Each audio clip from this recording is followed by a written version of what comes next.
আজকে বানাবো মুসুরির ডাল দিয়ে কুমড়ো পাতার বড়া। মুসুরির ডালগুলো আমি আগে থেকে ভিজিয়ে রেখেছিলাম, এখন এগুলোকে বেটে নেব।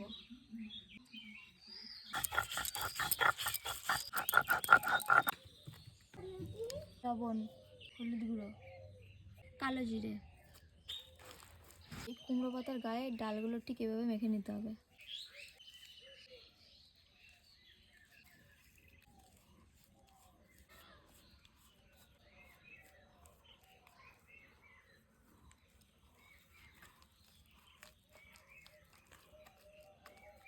কুমড়ো পাতাগুলো এক এক করে ভেজে নেব।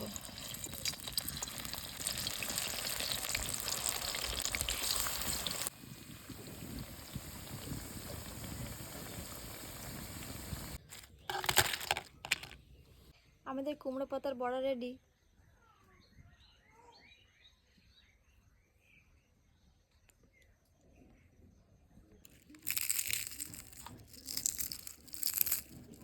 দেখুন বন্ধুরা, কত মচমচে হয়েছে।